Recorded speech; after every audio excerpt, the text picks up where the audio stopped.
안녕하세요. 복덕방 토크의 복토크입니다. 최근 가계대출 억제를 위한 대출 규제가 강화되면서 금융 소비자들의 혼란이 가중되고 있는데요. 5일 금융권에 따르면 KB국민은행은 내부 회의를 통해 오는 9일부터 1주택 세대의 수도권 주택 추가 구입 목적의 주택담보대출을 제한하기로 결정했습니다.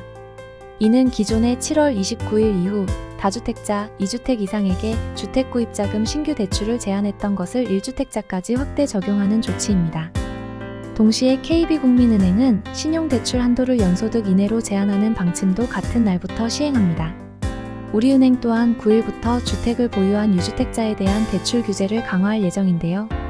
유주택자는 수도권 내 주택을 추가로 구입할 경우 주택담보대출을 받을 수 없게 되며 전세자금 대출도 전 세대원 모두가 무주택자인 경우에만 가능합니다.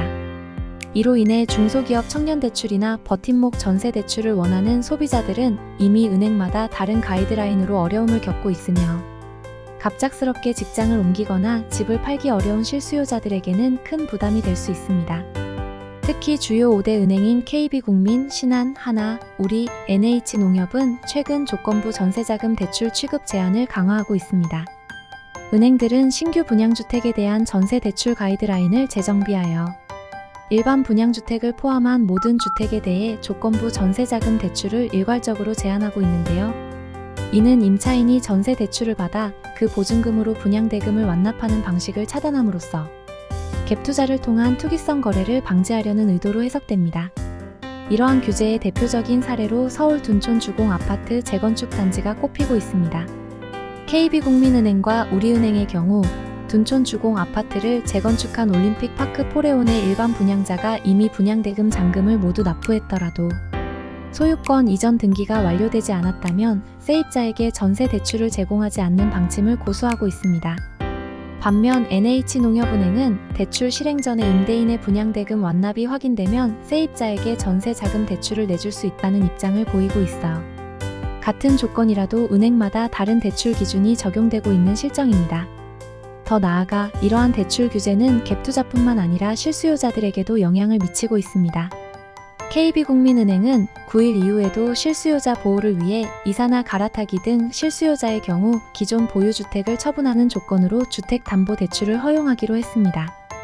우리은행 역시 전세 연장 또는 8일 이전에 전세 계약을 체결하고 계약금을 지급한 경우 예외적으로 전세 대출을 제공할 계획입니다.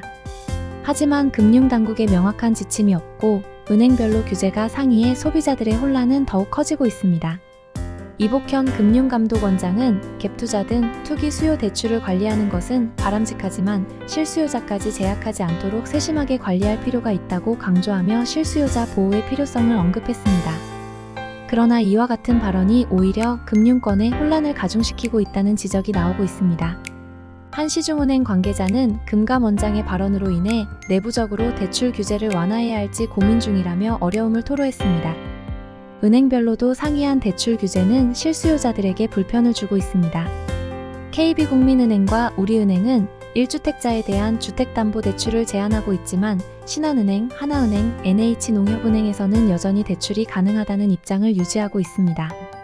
이러한 차이로 인해 소비자들은 대출 가능 여부를 은행별로 개별적으로 확인해야 하는 불편함을 겪고 있습니다. 금융당국의 일관된 지침 부재로 인해 소비자와 은행 모두 혼란에 빠져 있는 가운데 앞으로 대출 규제와 실수요자 보호 사이의 균형을 어떻게 맞출지가 중요한 과제로 떠오르고 있습니다.